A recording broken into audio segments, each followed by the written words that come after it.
समस्त को ख्रीष्टीय नमस्कार शुभ प्रभात। प्रभु आमान को सुंदर दिन आ समय सुजोग दे अछंती या केवल तांकर दया और अनुग्रह सकाशे आमे देखि पारि अछु। कारण ए दिन समय देखिबा पाए अनेके प्रयास चेष्टा करिथिबे किंतु देखि पारि नाहंती। आपण समस्त को पुनि थरे आमे प्रत्युष प्रतिज्ञा रे स्वागत जणावछु। आसंतु आमे किछि दिन धरी प्रभु जीशु ख्रीष्ट व्यवहार करिथिबा 7टी मु शब्दर विवरणी ठारू आमे शिक्षा पाई आसुछु। प्रथम दिन आमे शिक्षा पाउथिलु मु जीवनदायक आहार, मु जगतर ज्योति, मु द्वार, मु उत्तम मेषपालक, मु पुनरुत्थान जीवन, मु पथ सत्य जीवन। आज आमे सप्तम मु शब्द जहा प्रभु जीशु ख्रीष्ट व्यवहार करिसंती सेइठु आमे शिक्षा पाउथिबा। जहा जॉन मंगल सुसमाचार तार 15 अध्याय रो 1 पद प्रकाश करे। आसंतु आमे माने पाठ करूथिबा। मु प्रकृत द्राक्षालता पुनी मोहर पिता कृषक। एडी प्रभु जीशु ख्रीष्ट को अछंती I am the true vine. मु प्रकृत द्राक्षालता तार अर्थ अप्रकृत किंबा विकृत द्राक्षालता ऑलरेडी अछि। सेइथि पाई प्रभु कहउछंती उहु मु सेई प्रकृत द्राक्षालता अप्रकृत नुहे। आसंतु आमे देखिबा सदा प्रभु परमेश्वर कि इस्राएल लोक मानकु प्रथमे प्रकृत द्राक्षालता बा अति उत्तम द्राक्षालता भाबरे मनोनीत करी मिस्र देशरु बाहर करी आनिकी किनान देशरे से रोपण करिथिले। किंतु से माने उत्तम द्राक्षालता सदृश्य प्रमाणित करि पारि नथिले। आसंतु आने पाठ करूथिबा गीत संहिता तार 80 अध्याय रो तार 8 पदरु किछि अंश पाठ करूथिबा। सेले लेखाची तुंबे मिस्ररु गोटिए द्राक्षालता आनिलो। हालेलुया। मिस्ररु केउ द्राक्षालता को आनिले? सेइटा होछि इस्राएल। सेडी कोउठी रोपण कले? तुमे गोष्ठीय मानकु तोड़ी देई ताहा रोपण कल। तार अर्थ किनान देश रे बसवास करूथिबा प्रत्येक लोक मानकु राजा मानकु से तोड़ी देई ए इस्राएल द्राक्षालता को आनिके सेइठी कोन कले? रोपण कले। Praise the Lord. हालेलुया। तापरे आमे देखुछु कि जिसाय भविष्यत वक्ता से कहू अछंती 5 अध्याय रो 2 पदरे से प्रकाश करूछंती पुणी से ताहा खळी प्रस्तर सब बाहर कले व अति उत्तम द्राक्षालता तहिरे रोपण कले। अति उत्तम द्राक्षालता, प्रकृत द्राक्षालता, उत्तम द्राक्षालता आमे देखि पारुछु रोपण कले। और तहिर मध्य स्थान रे गोटिए उच्च गृह निर्माण करी द्राक्षा कुंड मध्य खळिले। आउ द्राक्षा फल फळिबो बोली अपेक्षार रहिले मात्र तहिरे वन्य द्राक्षा फल फळिला। ए इस्राएल लोक मानकु प्रभु मनोनीत कले, मिस्र देशरु आनिले, अपेक्षा कले कि एमाने कोन करिवे? उत्तम प्रकृत सुंदर द्राक्षा फल उत्पन्न करिवे। किंतु एमाने उत्तम द्राक्षा फल उत्पन्न न करी वन्य द्राक्षा फल उत्पन्न कले। प्रभुंकर असंतुष्ट जनक कार्य कले, परमेश्वरंकर दुखदायक कार्य कले। पुणी आमे देखि पारुछु जिरिमिया भविष्यत वक्ता मध्य प्रकाश करंती तार 2 पर्वर 21 पद आमे पाठ करूथिबा। तथापि आम्भे तुमको सर्वत भावे प्रकृत बीजरु उत्पन्न उत्तम द्राक्षालता करी रोपण करिथिलु। प्रकृत बीजरु उत्पन्न उत्तम द्राक्षालता परि आमे कोन करथिलु? तुमको रोपण करिथिलु। तेबे तुम्हे की रूपे आंभ निकटरे विजातीय द्राक्षालतारु उत्पन्न विकृत चारा हेलो। ए माने विकृत चारा ही गले, आ प्रकृत रहिले नाय।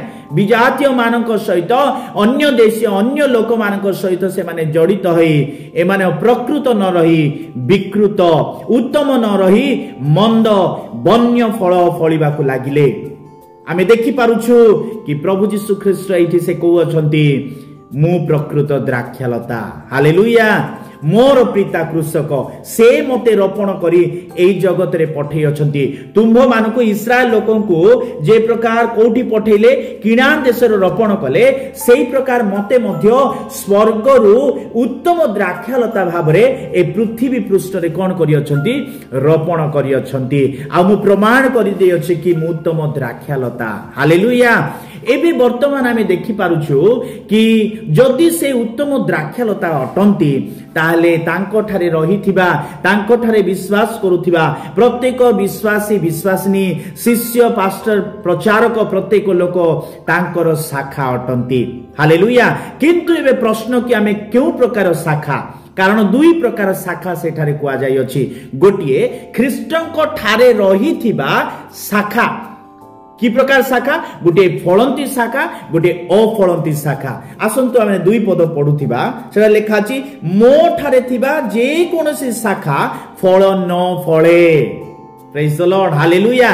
তার অর্থ এটি অফলন্তি শাখা খ্রিস্টଙ୍କ ঠারে ଅଛି কিন্তু সে ফল ফলু নাই। কি লাভ?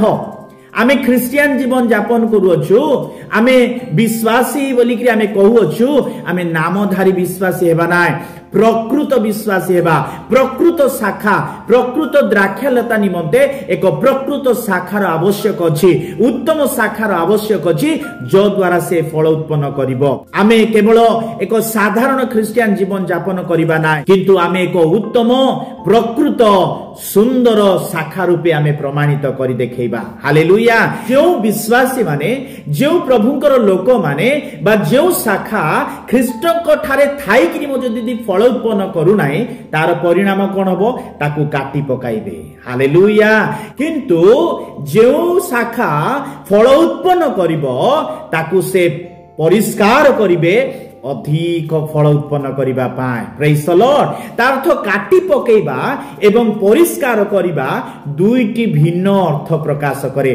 काटी पकेइबा अर्थात जे फल न फलिबो ताकू संपूर्ण मूलरू काटी देबे, किंतु जे फल फलिबो ताकू से डाल गुडाक को सुंदर भाबरे सजाडिबे जो द्वारा सेई डाल आउरी अधिक फल फलुथिबो। Praise the Lord, hallelujah. एई जो फल न फलुथिबा शाखा को काटी पकेइबे तार कोन परिणाम हबो? ताकू नियारे पका जिवो। किंतु जे फल फलुथिबो ताकू परिष्कार करा गले से अधिक फल फलिबो जो द्वारा ईश्वर महिमा पाउथिबे। Praise the Lord, hallelujah. दुईटी विषय आमे देखि पारुछु। गोटी होछि कृषककर काम, गोटी होछि शाखार काम। कृषकर काम होछि से परिष्कार करंती, आमानकु से परिष्कार करंती कि आमे उत्तम फल फलिबा। ख्रिस्टଙ୍କ ठारे थाई किरि मध्य मो प्रिय भाई भौणी माने आपण विश्वस्त जीवन यापन करूथिबे, प्रार्थना उपवास जीवन, मांडलिक जीवन, पवित्र जीवन, वाक्य आधारित जीवन, एक सचोट साक्ष्यमय जीवन यापन कला परे मध्य जदि आपण मानक जीवन रे दुख आसुची, कष्ट आसुची, ताड़ना आसुची, रोग आसुची, अभाव आसुची, ताले आपण माने यहा चिंता करंतु कि एटा परिष्कार अटे, कटा जीवा नुहे। हालेलुया। आपण मानकु प्रभु परिष्कार करू अछंती, आपण मानकु सजाडू अछंती जो द्वारा आपण माने आउरी अधिक फल उत्पन्न करूथिबे आ पितांकर महिमा प्रकाश करूथिबे।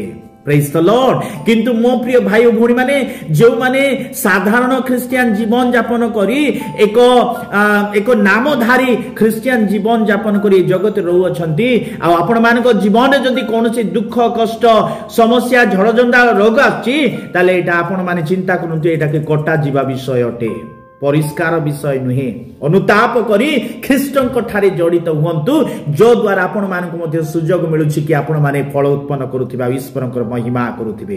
Praise the Lord, hallelujah.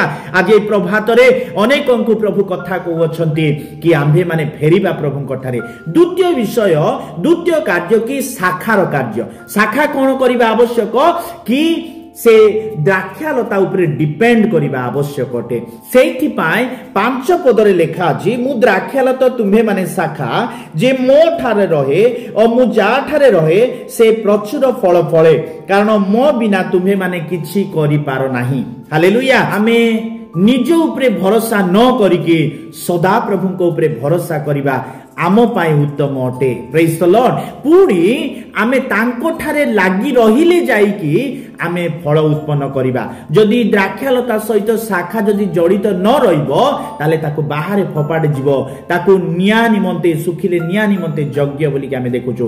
किंतु आमे जदि तांको ठारे लागि रहिबा ताहेले आमे उत्तम फल उत्पन्न करि पारिबा। हालेलुया दुई प्रकार भावरे फल उत्पन्न करिवार विषय आमे एटी शिक्षा पाउछु गोटे होछि परिष्कार करा जिबा जहा कृषक करिवे बा ईश्वर आमान को परिष्कार करूथिबे बा आमान को जीवन रे सफा करूथिबे आमान को टिके सजाडुथिबे जो द्वारा आमे अधिक फल उत्पन्न करी प्रभु को महिमा करिबो द्वितीय विषय कि आमे तांको ठारे लागि रहिबा जो द्वारा आमे अधिक फल उत्पन्न करिबा जदि फल उत्पन्न करिवार जीवन आमानकर नाही ताले आमाने क्रिश्चियन हे कि कोनोसी लाभ नाइ मो प्रिय भाई भणी माने जेते जण मध्ये आज सुनु अछंती आपण माने आसंतु ए ख्रीष्टन को ठारे लागि रहंतु नरक अछि सुनिश्चित गोटे दिन अग्निकुंड रे बा से नियारे आमान को पकेइबे ख्रीष्टन को ठारे जदि आमे लागि रहिबा आमे जदि फल उत्पन्न करिबा साक्ष्यमय जीवन यापन करिबा तांकर संतोषजनक कार्य करिबा ताले आमे निश्चित भाबरे आमे तांकर गौरव करूथिबो आउ आमे कोन करिबो स्वर्ग राज्यर अंश होथिबो आमे आजिर प्रतिज्ञार वाक्य माने पाठ करूथिबा 7 पद सेठी बहुत सुंदर लेखा अछि कि जदि तुम्हे माने मो ठारे रुह आ मोहर वाक्य तुम्भ मानक ठारे रुहे ताहेले जे कोनोसी विषय इच्छा कर ताहा माग आ तुम्भ मानक निमते ताहा साधित हेबो प्रेज द लॉर्ड प्रथमे आमे तांको ठारे रहिबा आ तांको वाक्य को आम हृदय मध्ये संचय करी रखिबा हालेलुया तेनु करी दाऊद मध्ये कहउछंती मु जेपरि तुम्भ विरुद्ध रे पाप न करे एथि पई तुमर वाक्य मो हृदय मध्ये रे संचय करी रखि अछि प्रेज द लॉर्ड हालेलुया आमे जे प्रकार प्रभुंकर संतोषजनक कार्य करिवो प्रभुंकर इच्छा मते कार्य करिवो प्रभुंकर वाक्य अनुसार जीवन यापन करिवो एथि निमते आमानक जीवन रे वाक्य निहाती आवश्यक रही अछि आमे वाक्य पढुथिबा वाक्य सुनुथिबा वाक्य ध्यान करूथिबा जो द्वारा हृदय रे वाक्य रहिबो आ ख्रीष्टन को आमे रखिबा तापरे आमे देखुछु कि गुटे कंडीशन एठी अछि ता हेले ता तो कोन कोले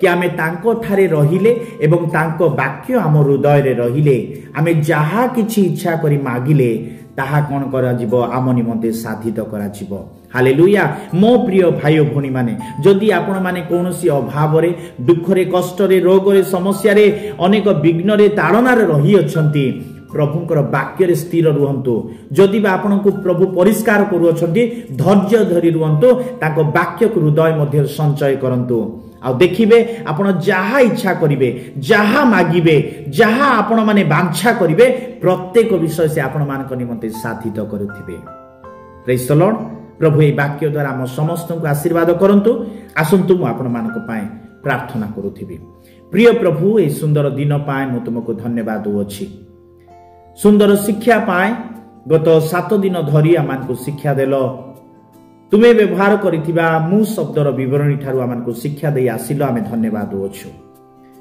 आजिर शिक्षा अनुसार आमान को जीवन रे तुमे परिष्कार करिथाओ जदि बा आमे तुम ठारे लागि रहिछु हेले मध्य आमान को जीवन रे अनेक प्रकार दुख आसीबो कष्ट आसीबो समस्या आसीबो ताड़ना आसीबो रोग आसीबो अभाव आसीबो निंदा आसीबो किंतु प्रभु आमे सेही समय रे उत्साह प्राप्त होथिबो सकारात्मक भाव रे ग्रहण करूथिबो कि प्रभु कठारे अधिक फल फलिबा निमंते प्रभु मते परिष्कार करू अछंती प्रभु मते सफा करू अछंती प्रेज गॉड हालेलुया प्रभु सेही आत्मा मान को बुझिबा पाई दियो तो संगे संगे आमे जे प्रकार तुम ठारे जड़ित रहिबो तुमर वाक्य हम हृदय मध्ये संचय करिबो पुणी आमे तुम ठारे प्रार्थना करूथिबो प्रिय प्रभु जो द्वारा मान को प्रत्येक अभाव पूर्ण होथिबो आमान को प्रत्येक इच्छा तुमे साधन करूथिबो आमे तुमको धन्यवाद दोछु आज मो प्रिय भाई भणी माने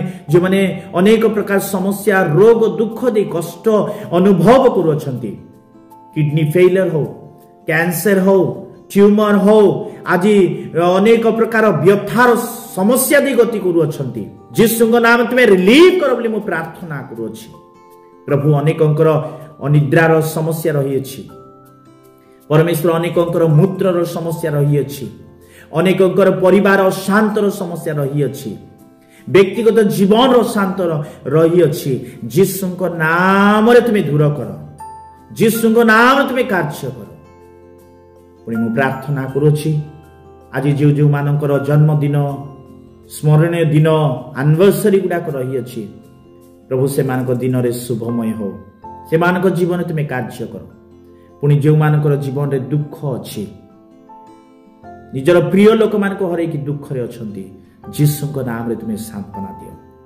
ତୁମେ ସହବର୍ତ୍ତୀ ରୁହ, ତୁମର ଗୌରବ ସକାଶେ ଅଧିକ ଫଳ ଉତ୍ପନ୍ନ କରି ତୁମର ମହିମା କରୁଥିବା ପାଇଁ ଆମମାନଙ୍କୁ ସାହାଯ୍ୟ କର। ଆଜି ଦିନ ସାରା ଆମମାନଙ୍କୁ ସମ୍ଭାଳ।